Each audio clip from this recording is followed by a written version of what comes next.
Hey guys, welcome back to the Pistonhead Podcast. On this week, I finally get a pro on. We have Mr. Matt Field. We chat about sponsorship. We chat about driving, about being all over the world. Just an awesome conversation. Really cool dude. So enjoy the episode.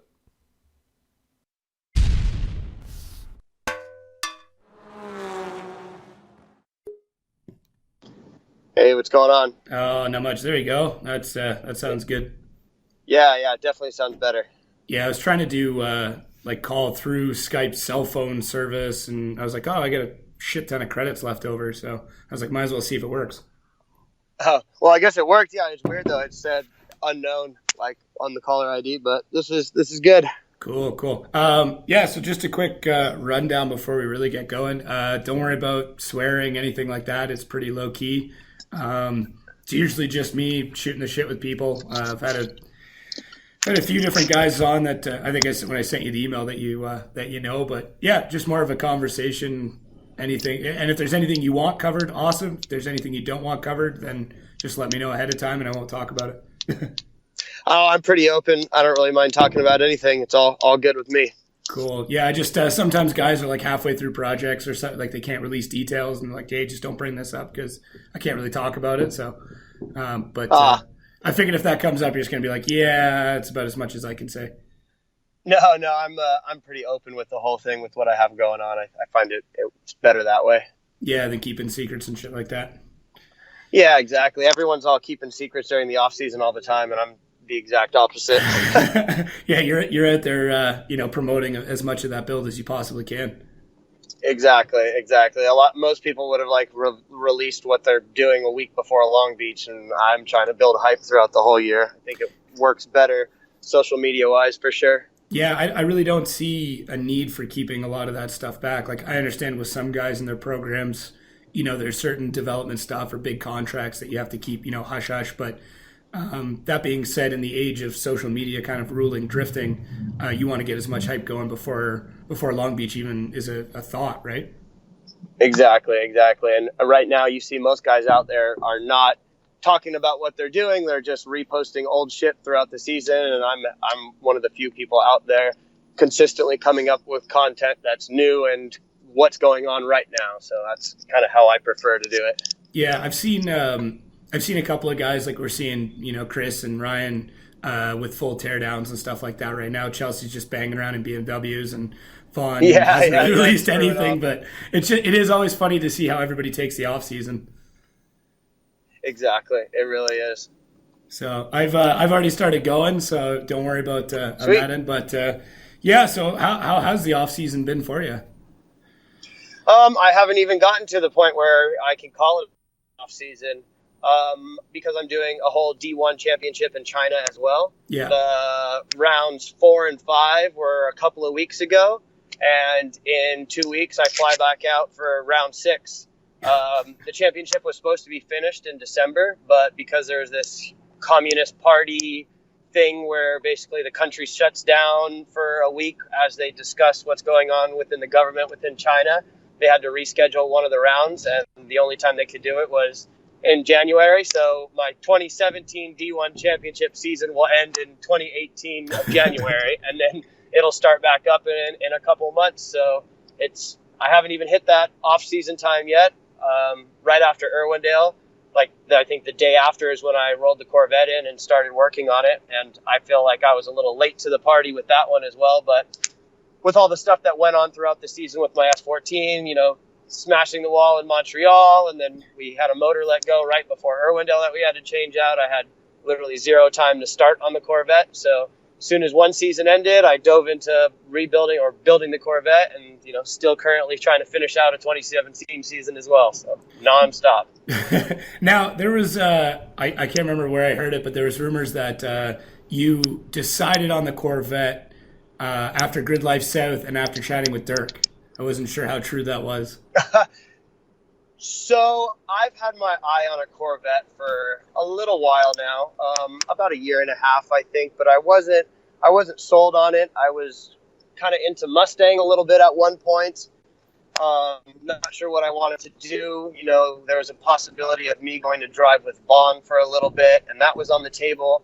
And then as that kind of trickled out and other doors started opening, I started looking more and more to the Corvettes. And of course, I looked at Dirk's car to see what was going on. I mean, you know, one of the very few Corvettes at that level that's drifting right in front of me. So always at every single round, I would watch how his car reacted and how he drove my decision. And I talk a lot with Daigo as well. We obviously drive D1 China together. We did FIA stuff together. I've done Formula D Japan with him before. Yeah. So we have a pretty open lines of communication. Now that he's getting into LS stuff, he calls me all the time with one of our friends who translates for us, and we have LS conversations and Corvette conversations. So speaking with him and looking and seeing how Dirk's car drove, and then really the big deciding factor that Park Shop Max wanted and is starting to develop more stuff for other cars other than S chassis. For a long time, they had like S chassis stuff, a couple of Toyota stuff, and that was basically it. And now they're really expanding their market and trying to do more things, American cars, E36 stuff. So they were the owner of Park Shop Max. Dan was like, what are you going to do? And I talked about a Vette, and then he went out and bought a C7, and then I drove that, and he drifted that, and was like, this is what we need to do. So he really pushed me into just making the commitment and doing it and buying the car and getting started. Because once you buy the car, you're committed. And I hadn't bought the car yet. I was still kind of saying, I'm shopping around looking for the right one. And he's like, nope, here we go. Let's do it. And, once we pulled the trigger, I'm very, very glad that I made the decision. Yeah, I see. I've seen a lot of different companies really starting to broaden their part selection just based on the fact that the traditional drifting platforms are really starting to be used up, and it's becoming harder and harder to find clean versions of them. So it'll be interesting to see if we get more and more companies that were traditional to one platform, jump on board with other ones. I'm starting to see guys, the Fox bodies have always been around, but I'm starting to see a lot more of them come out of the woodwork.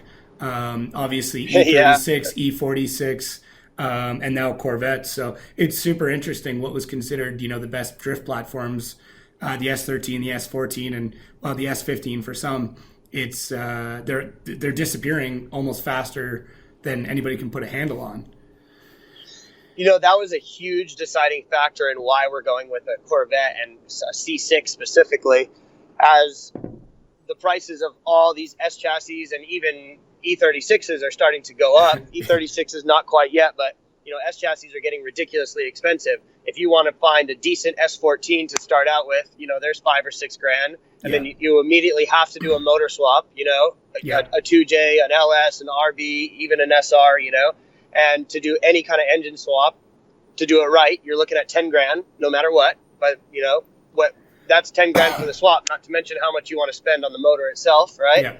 And by the time you throw suspension and everything else at it, we're looking at $25,000 or $30,000 cars now for like an entry level competition ready pro-am drift car. Mm-hmm. So when you go and you take a look at a Corvette, a C5 or a C6 that you can get between $8,000 to $15,000, that already has a good engine, that already has a good transmission, that's really only going to need a handbrake and some angle, and you're good to go. The price of that could actually be less than getting a competition S chassis ready. And as I see, the more that the prices go up and on S chassis, and the more that the prices come down on Corvettes, I just see it being a more and more popular drift car, and I'm trying to stay ahead of the curve. And Part Shop Max has a similar view on they're trying to get ahead of the curve and be ready for when the demand is there. Now, do you think any of that's going to change when the importing market opens up a little more in the next few years into the States? Like here in Canada, we only have 15-year rule.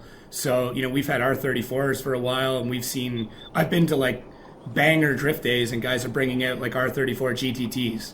Like it's crazy. But I'm kind of curious if we're going to see that when the 25-year rule is up in the States and we start seeing S15s flood the market. I think it's not going to change what's going to happen with these other chassis and how these other chassis are going to develop. Yes, it's great that there's going to be more interesting cars out there that are affordable, that you can drift.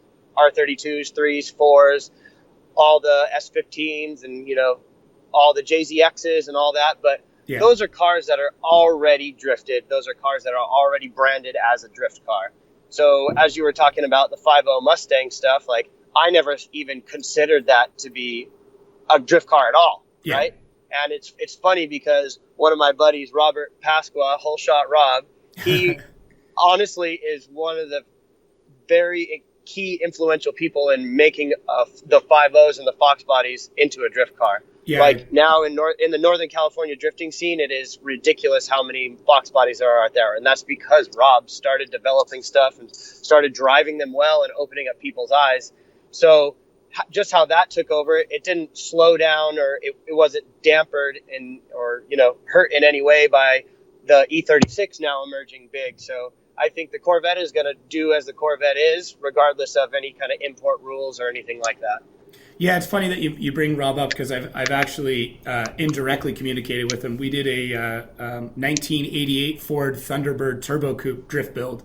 We wanted to do Sick. Yeah, Project Drift Chicken's what we called it, but essentially it's a Fox body Mustang with just this massive boat placed on top of it. All the suspension, all the I think actually it's got wider, lower control arms. It's got a couple of things that the Fox body guys look for, but I was back and forth with him on a couple of, I think it was the Ford Motor Company drift page or something like that.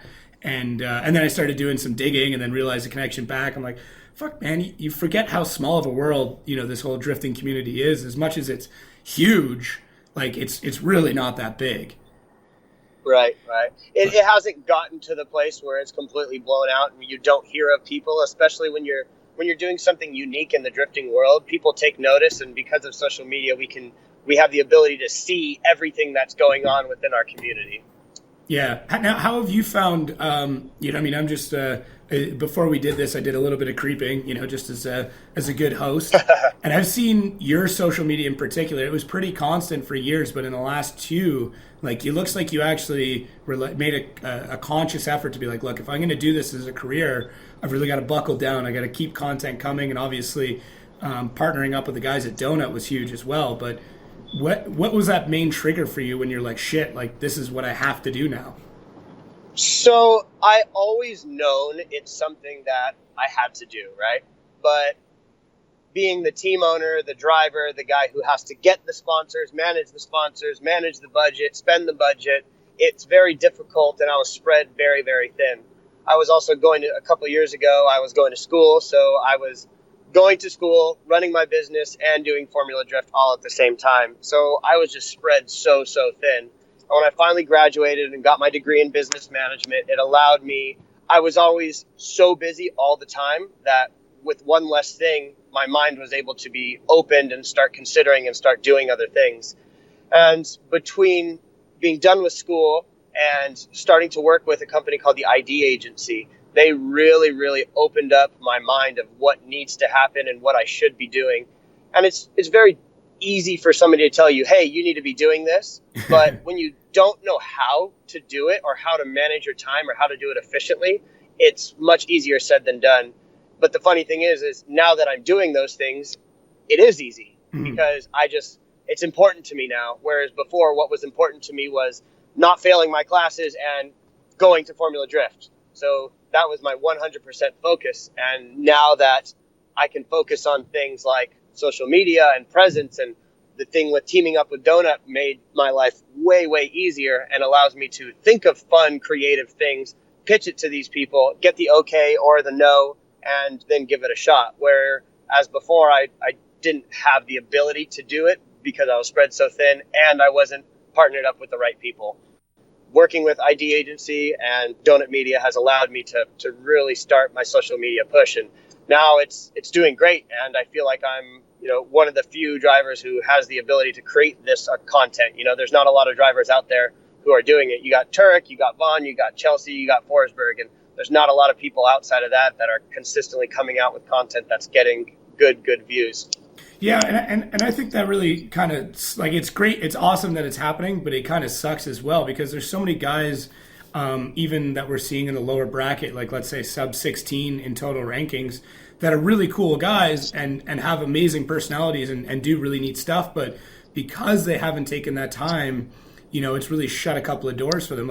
right off the bat, like I think Kaufman, I think Cameron Moore, like those two guys, if you get them out of their shell, if they were to show what their real life is like, what they do, and all the crazy stuff. Like I've seen a little bit more out of Cameron Moore this year, but I think we could almost fall in love with those drivers a bit more, and that kind of helps build their confidence, which helps them become a better driver, get better sponsors, etc., and so on, right? So it's I can see how it is overwhelming and it is difficult, but like you said, once you start getting into the habit of posting all the time, interacting with fans, answering messages, it just becomes daily routine. Exactly. But you have to make a conscious effort to do that. And those guys, I feel they are in the position where they can make time for it. It's just figuring out how to do it or having somebody tell you how to do it.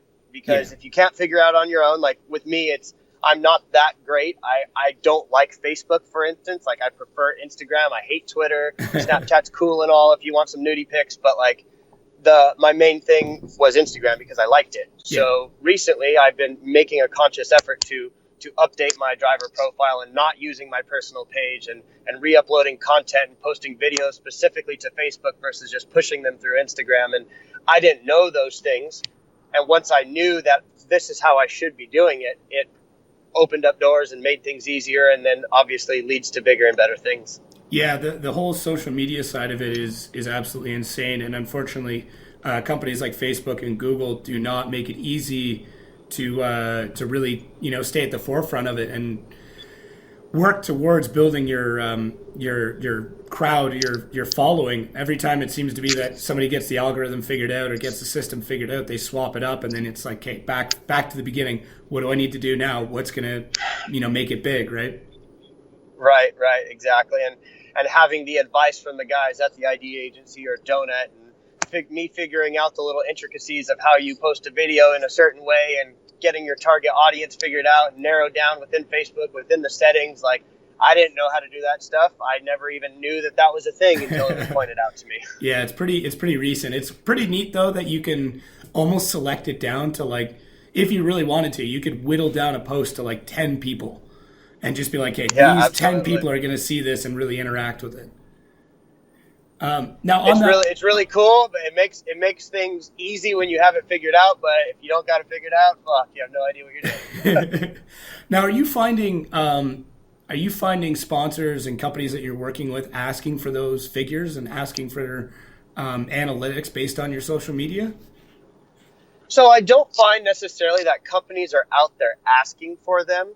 I won't say that I'm like, hey guys, sponsor me. And they're like, okay, give me your social media stats. Yeah. But it's just kind of something that is understood that you should be including in your pitch, in your packet, in your proposal to each company. And between tailoring it specifically and showing different companies the different views and the people that interact with you and your page, it's kind of just something that's a given that you want to make sure that you include.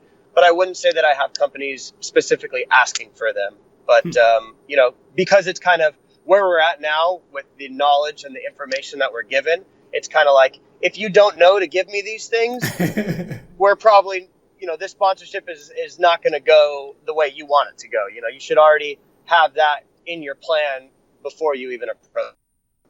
Oh, okay. Yeah, no, for sure. I know I've run into personally a couple companies I've dealt with where they're like, hey, when you're going to do a video on this or you're going to do a podcast with us, like, we need stats, we need analytics within 6 months after posting to see if our investment was worth the times. And I don't know if that's something new that I've run into in the last year. I just wasn't sure how across the board that's going yet, or if it was just a kind of a small creator kind of thing where they're looking at it like, hey, this guy's not huge. Like he's, like our posts are getting there, but I found 2 companies I dealt with were like, hey, we're going to give you this stuff. We're expecting X amount of deliverables out of it. And then after 6 months after that, we need all the stats on the media that you came out with. Right. See, it's difficult dealing with companies like that because right off the bat, it sounds to me like they're already expecting a certain something of return, right? Oh, for sure. And in social media, and especially motorsports oriented social media, you can't promise anything. You can say, this is what I have done. This is what my stats and what some of my promotions have gotten. But being able to promise them anything is very, very difficult. We're not a marketing company, but we're providing almost the same type of services that a marketing company would. And you kind of just got to try not to make promises that you can't deliver on. Yeah, it's one of those, look, this is everything that's happened in the past. Just trust me. I'm going to put as much effort into this as possible. Exactly. If everything goes well, awesome. If it doesn't, like, hey, I gave it everything I could, and maybe there's something else we have to look at. Exactly. So you probably don't remember this, but you and I met very, very briefly at Road Atlanta for Gridlife. Was I drunk? I think we all were. This is end of the night, Saturday night. I think it was you and Odie, and there's a bunch of us all drinking down at the RTR pits. But I had noticed, just off the top of my head, that you had a GoPro mounted to your chest at that point in time. Yep. Yeah, I basically shot an entire Gridlife POV for my whole experience. And if for those of you listening that haven't watched it, log on to Donut Media's YouTube channel or their Facebook and watch it. It's a blast. I haven't seen that one. It's pretty funny because I had this idea. I told Donut that I wanted to do it, and they were kind of like, okay. And I was like, well, how much would you charge me to edit it? Because this is before I had solidified my partnership for the year with Donut.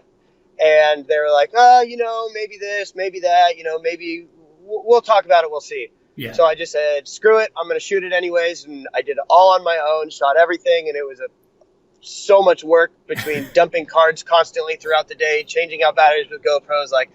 Everyone else would get out of the cars and hang out and drink water and eat pizza. And I was immediately, dropping footage onto my computer and changing out batteries and figuring out what the next shot was going to be. And it was a lot of work, but it came out really well. And the funny thing is that I got Donut all the footage, and they were like, okay, well, how do you want to do this? They sent me a rough edit, and I said, I want to make these changes. And then it kind of went quiet because we were going into Irwindale and all this other stuff, and we didn't really say anything.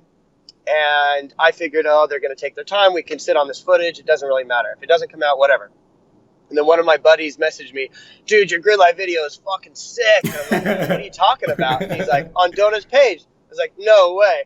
And I go on Donut's Facebook, and sure enough, there's my video. And I watched it. I'm like, okay, they made the changes that I asked for. It came out great.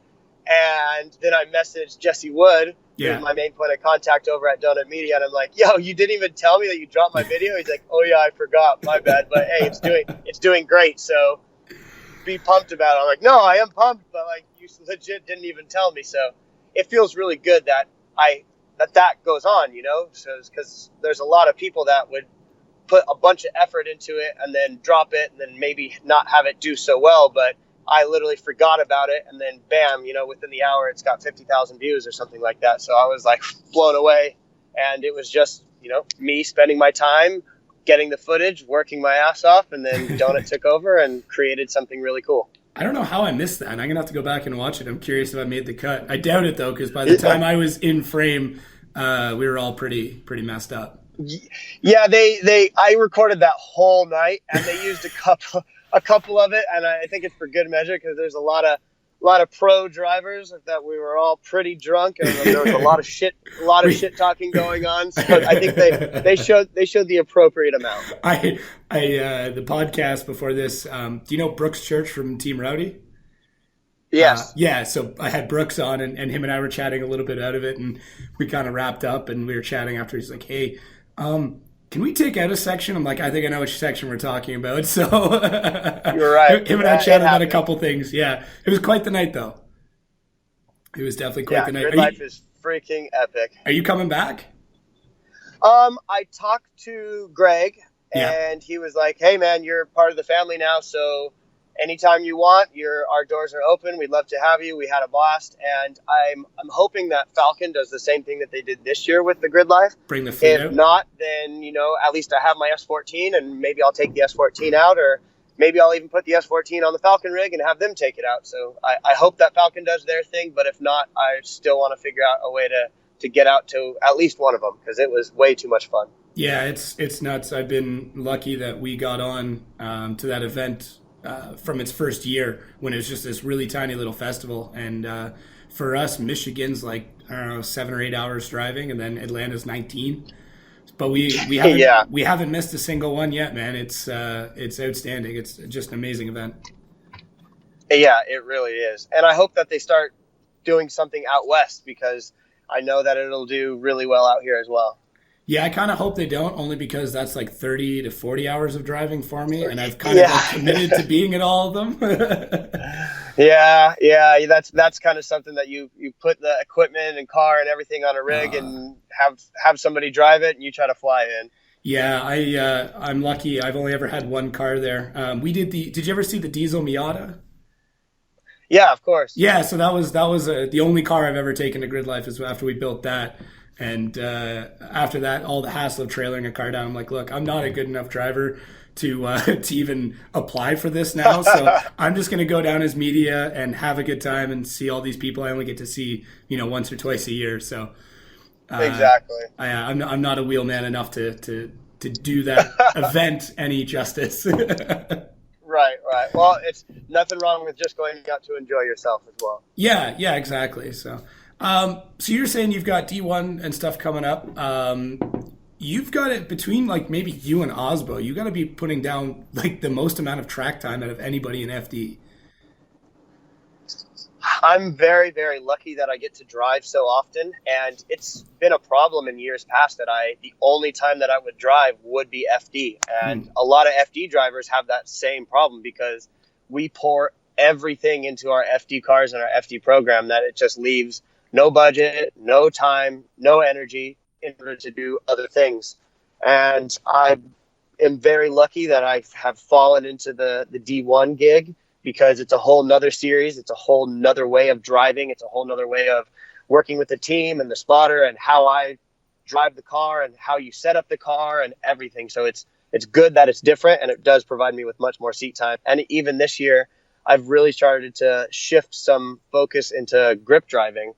Forever and ever, I was like, yeah, it's cool, but I'm a drifter. Yeah. And I've kind of come to the point in my career where I don't want to be branded as just a drift driver or even a Formula Drift driver, which is why in years past, when Formula Drift started the World Championship, I was one of the first guys to hop into the World Championship. Now I started traveling all over. I get invited to these events, and I find the more international driving you do, the more stuff you get invited to, because people see that you're out there driving and that you're willing to do it. So when they say, hey, we want a guest driver, who do you think we should bring? Now I find myself that I'm pretty high up on the list of people that they want to bring out to these events, and that just kind of spirals and gets bigger and bigger and bigger. And I feel very lucky and very fortunate that I have been able to drive all these places that I have been, and I hope that it just keeps going.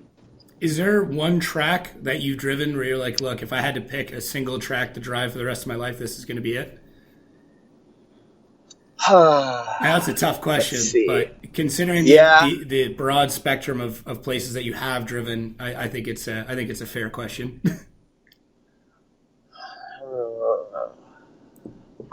I would have to say that Irwindale and Road Atlanta, even though those are FD specific tracks, that those are some of my favorite tracks out there. Road Atlanta especially because you have the road course. So if I wanted to just do grip driving forever and ever, I could be happy driving there. If I wanted to do drifting, obviously it's an epic drift track. And those things are really, really cool. There's some other places, but a lot of the other places I haven't been in an FD level car there. So maybe if I was driving my FD car, which is, a car that I obviously love, I might have a different answer, but the gnarliest, craziest, most fun car that I've ever driven is my FD car, and those are the places that I enjoy driving it. Yeah, I can see that. They're definitely built. Both of those are built for a very professional level car, so that makes sense. Whereas, something like Ibizu, you could go, but you may not want an FD car there. It'd be more of just like a banger. That way you can, go and really have a good time on such a narrow course. Well, one of several. Yeah. And for me, the only place that I've driven on Ibisu has been the FD track. What is it, like, or wet, or I don't know what they call it, but remember. I haven't got the option yet to go fully exploring in a car that you just drive around. Like, I've only ever been there for FD, so I know I'm missing out, and I'm sure my answer would change if I was able to spend a week there like a lot of the guys do, but I haven't yet. Yeah, one day. There's always time, right? You just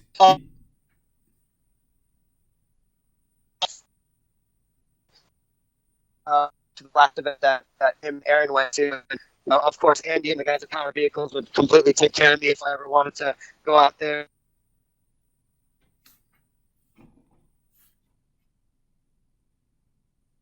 It's been very, very hectic. Yeah, I lost you there for a second, but all I caught was something about Power Vehicles and Aaron and hectic. Yeah, right. I just got home, so let me walk in and I'll pick up on Wi-Fi. I have crap No worries. LTE at my house too. But yeah, it's just I plan on going out to one of the Matsuris, and I'm sure the guys at Power Vehicles would help me out and be very gracious with their hospitality, and just haven't quite had time for it yet. But that will change. It's just like anything, you got to make time if it's something you want to do. Yeah, that's a good point. So how's work been? Like, how's the drift shop been? The shop is busier than ever. Funny because usually this time of year we slow down a lot just with the holidays and everything else. And this is one of the first years that we haven't really noticed that much of a slowdown. And on a consistent basis, there's 3 cars in the shop getting worked on and 4 or 5 cars waiting to come in the door. So it's a lot of work. It's a lot going on. But fortunately, my crew chief that's been working with me for many years, Ty Milner, actually came on as a partner in my business. So now he is fully a part of what's going on. So that makes life much easier because he's there for FD things, and we can get the stuff figured out and sourced and done on the FD car. And then he's there to help run the business at the same time. So that makes things easier. And now I have 2 guys working full time basically, and then my business partner and office manager and spotter, Daniel Chow. It's a busy shop, but now that I have the people there, it's getting easier. Yeah, you can kind of step back every once in a while, take a breather, and kind of like look over it and be like, okay, if I'm not here for, every single waking moment, it's not like the wheels are going to fall off. I can take 10 minutes and go do something else and not have to worry about my phone exploding. That's got to be a really kind of liberating feeling. Yeah, I found that I have to put, my number one has to be Formula Drift in this program and my driving. And then the shop has to come number 2. So it's good to have people that can put the shop as number 1 and kind of alleviate some of the stress and handle a lot of stuff that I can't handle. And, I wasn't always able to do that. This is something that's more recent, and it seems to be working out. So how was the season traveling with Odie? Was it good, bad, otherwise? Oh, it's great. I mean, Odie and I have been friends for a long time, basically since we both first started drifting. And when we came up with the frenemies concept and pitched it to Donut Media, and it's funny because we both wound up with teal and blue cars the same year, both ended up with the same chassis with similar engine packages with similar suspension, and it's really funny how it worked out. But Odie and I have a very good bond and friendship in that we're not just pals. We exchange a lot of information. We help each other on the car setup, on marketing strategies, we attack sponsors together. It's a very good partnership that we have that's very beneficial to both of us. Yeah, he seems I only met him very briefly and talked to him for maybe 15 minutes, but he seems a very kind of relaxed and put together guy who's does not. He just from this, it's tough because obviously I don't know the guy, but he just seems like one of those guys who will really kind of stand back and watch what's going on and then be like, okay, this is what we're going to do, instead of just kind of like, okay, let's just rush into it and then make mistakes and figure it out. He seems to be very put together, if I had to make an assessment on him. Right. Odie's a very methodical person, and he's a little bit quiet and reserved, and he thinks things through, and it's great because we have 2 very different personalities with the kind of the same goal. So that's why Frenemies also works really, really well. Yeah, you guys are, I'm hoping, doing a season 2 on that because I did enjoy it. Yeah, we're definitely coming out with the season 2, and we are actually, filling up sponsorship spots and kind of trying to expand it a little bit. This year was being the first year we had a rough concept of what we wanted to do and the direction that we wanted to go. And we did exactly what we wanted to do. And going into season 2, speaking with the fans and people who are commenting and sharing and getting back to us, a lot of people want to see more behind the scenes stuff. So our plan for season 2 is trying to have content being created and frenemies being filmed before the round, after the round, and then as well as during the round, so that you get a little bit more of what it takes to make a Formula Drift car go around the track. That it's not just, hey, we're here at the track, let's have a great time. It's way more than that, and we hope to be able to show the people that. Yeah, that's something I do think that's really lacking just in general with the drifting scene, where you see it a lot more in other forms of sports and media. Boxing's a great one. Football's another good one and obviously they've got the budgets to do it, but seeing all the preparation, UFC is another amazing example of how they really break down everything that goes into the event before the event actually happens. So it will be nice to see somebody else kind of taking that on and being like, look, it's not just like everybody talks about it, but very rarely do you get to see what happens a day before, an hour before, a week before, everything that goes together just to get the car there, let alone to even start the engine and put some laps down.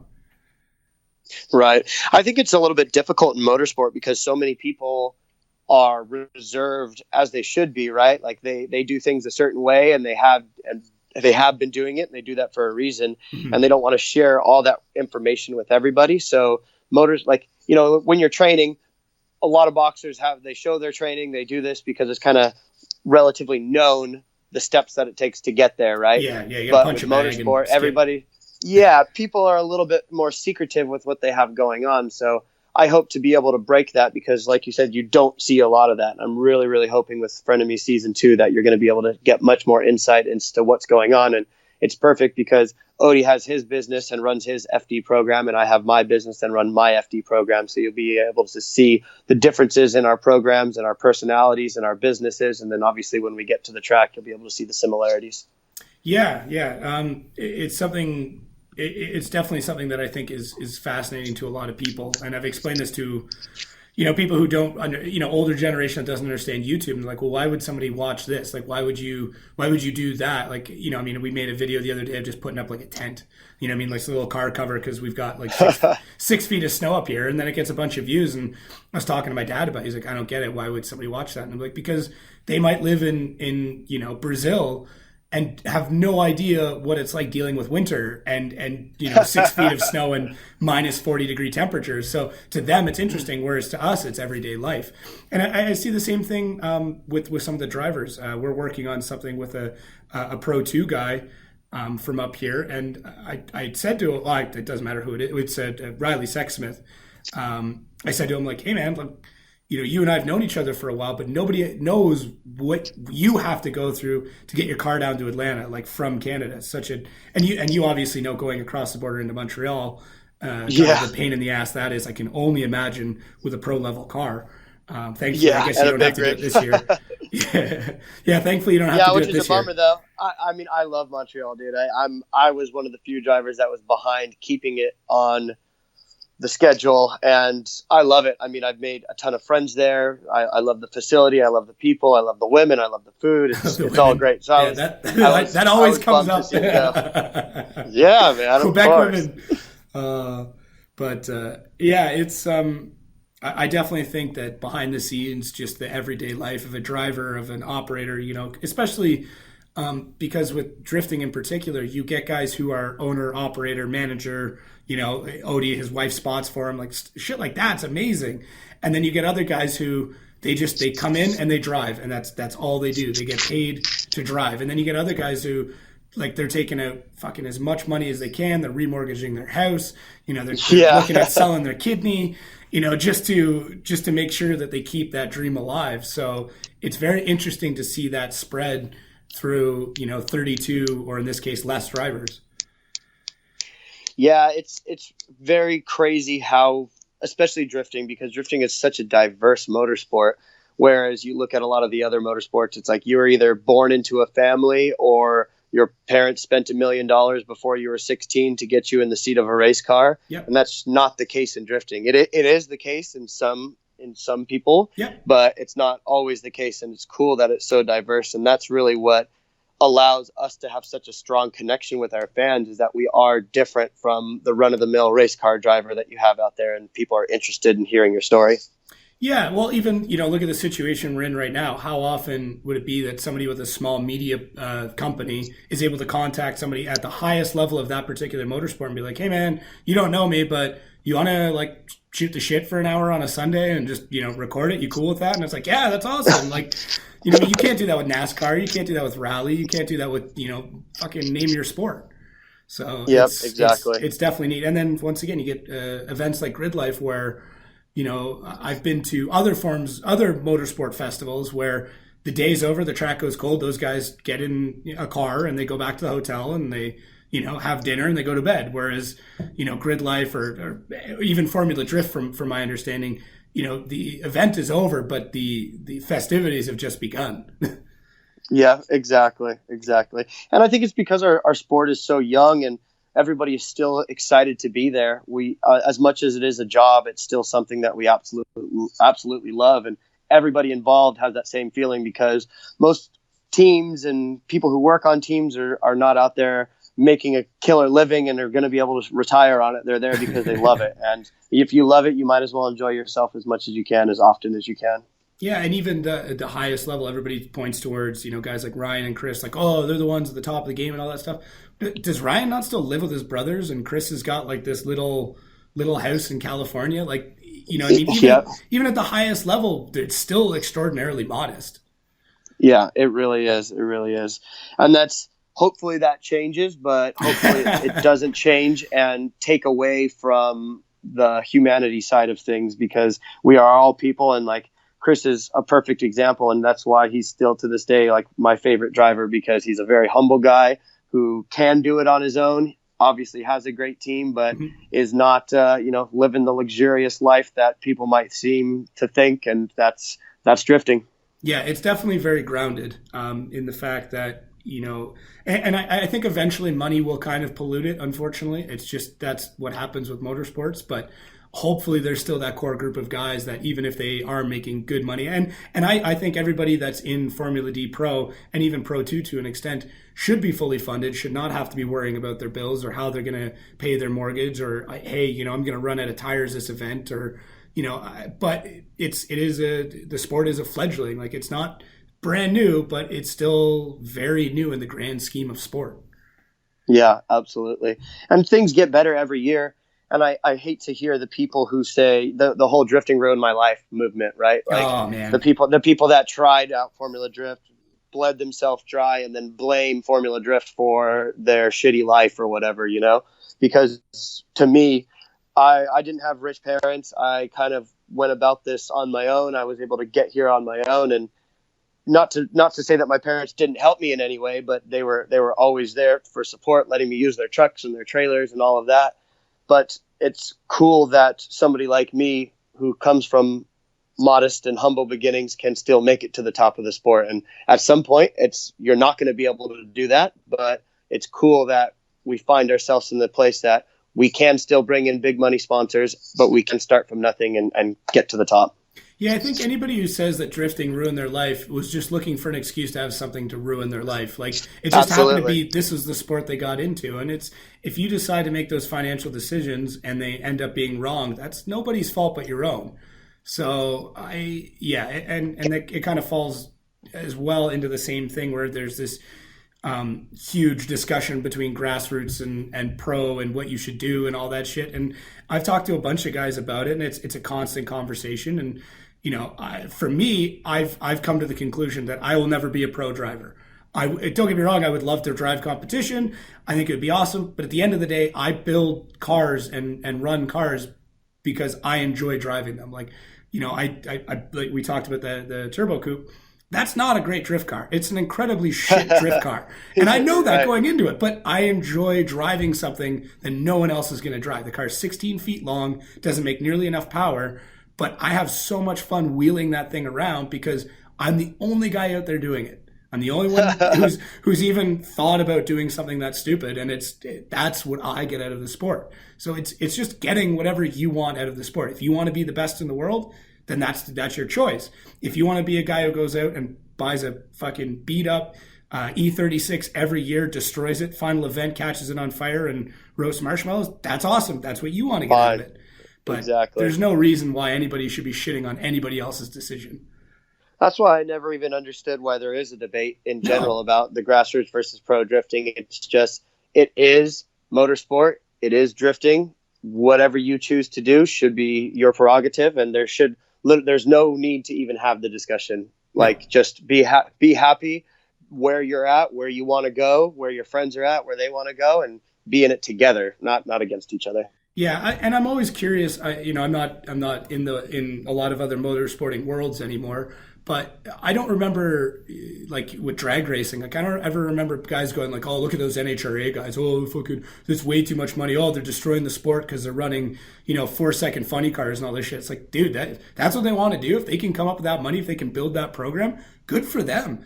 If you want to just run fucking 14s every weekend and then drive the car back home, awesome. Like, you guys are probably getting the same enjoyment. Actually, the guy running the shitty car is probably getting more enjoyment out of it than the guy running the pro car, because if he destroys that car, yeah, that sucks, but that's not his livelihood. That's not everything he's worked towards for years and years gone out the window. And it's just all different levels, and people need to be okay with it. And I think that it will eventually get there, but the type of people that are into drifting are very opinionated people, so there's always going to be that. But I think it'll either get better or get worse and then go away. Yeah, it's a motley crew. It's a band of misfits that couldn't find their way anywhere else, right? Like there's not a single guy in drifting that I've met who's just like pretty normal and straight laced, and it's everybody's quirky. Everybody's got something that's strange about them, and that's why they were drawn to this sport. Yeah, exactly right. So. Yeah. I didn't know if there was anything else you want to chat about, anything else you want to bring up. We're about 45 minutes in so far. Yeah, I mean, I'm pretty happy with it. Just, make sure that you guys are out there letting me know what you want to see. I'm here to try to create as great of content as possible and follow along with the Corvette build. And I will absolutely see everybody who's out at the Formula Drift events in Gridlife and come give me a high five and say what's up and let's party. Yeah, man. I'm working on getting down to FD Atlanta. If I do, I will definitely come say hi, for sure. If not, hopefully I see you at Gridlife. I think you should come out either way. Absolutely. Even just come as a fan and as a spectator, and then just walk around and see if anybody notices you. I'll get you like a fake mustache. No matter what, I'll find myself in some car. There's no way, no doubt about that. You just walk up to somebody like, hey man, let me get a lap. I just need to borrow this for a few minutes. You should do that. You should just become like the Matt Farah of drifting, where you just like take out other people's drift cars.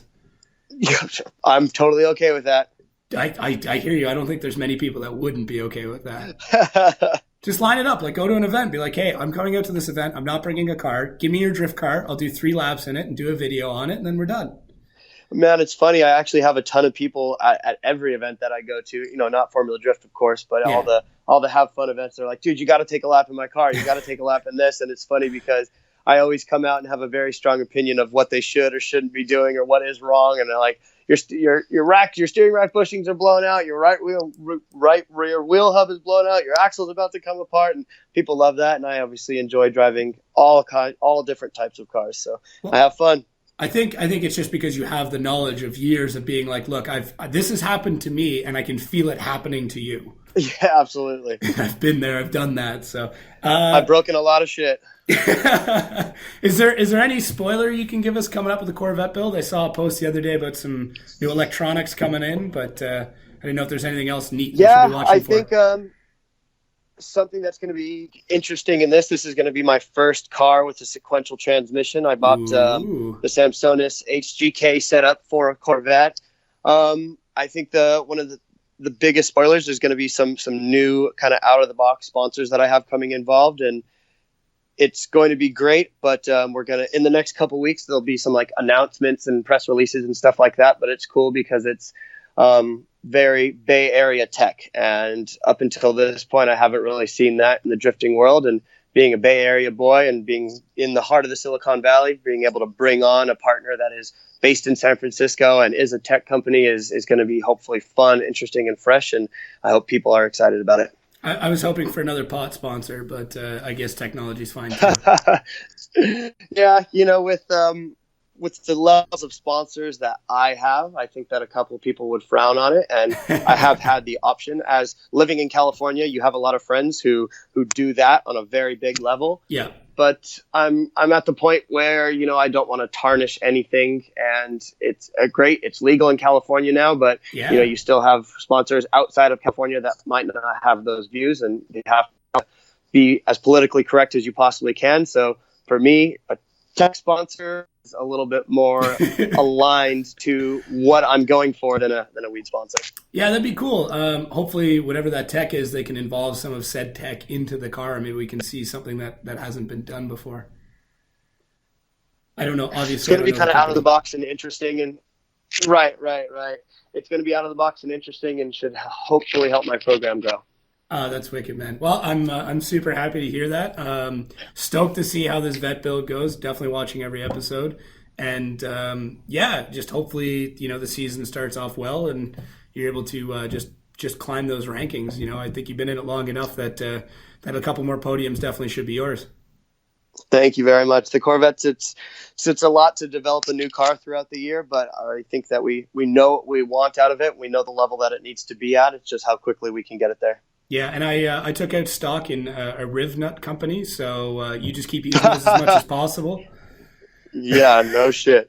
Yeah, and finally, Donut wanted to kind of build some footage, and obviously traveling and spending time with family. We haven't come out with the last 2 weeks with an episode, but tomorrow another episode comes out, so be on the lookout.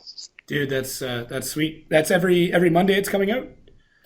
Every Tuesday. Every Tuesday. Oh, yeah. Tuesday. Well, it was Monday, so yeah, Tuesday. Yeah, sorry. My days got confused. Yeah, so my clock's all messed up. Tuesday, there'll be a new episode coming out. That's awesome, man. Well, thanks again for coming on. I really appreciate it. Hopefully, you're the first of my pro guys. I've had a lot of Pro 2 guys on so far, so you took my pro cherry, and hopefully I can get a few more guys on. Throw in a good word for Odie. My wife's got a crush on Odie, so she'll freak out if I can get him on the show next. Absolutely. I'll let him know for sure. Perfect. Thanks, man. You have a good night, and I appreciate taking some time to talk with us. No problem. All right. Have a good one. Bye. Bye. Thanks again, guys, for listening to the Pistonhead Podcast. I had a great time talking with Matt. Super cool guy. Can't wait to meet with him again. Hopefully get to see him at Gridlife or one of the Formula Drift events. But yeah, just an awesome time. Make sure to check out Frenemies on Donut Media, and make sure to check out Field Prep, which is the Corvette build, also on Donut Media, coming out on Tuesdays. So one day before this comes out. But thanks again, guys, for listening. My name is Jacob. Make sure to check out the podcast. Make sure to subscribe. Make sure to put on auto download, so every Wednesday morning you wake up, there's a fresh Pistonhead Podcast episode. Also, videos come out Mondays and Fridays at 5 p.m. Eastern Standard Time. And check out Pistonhead Productions on all social media. I try and post daily the best I can. Thanks again, guys, for listening. We'll catch you next week.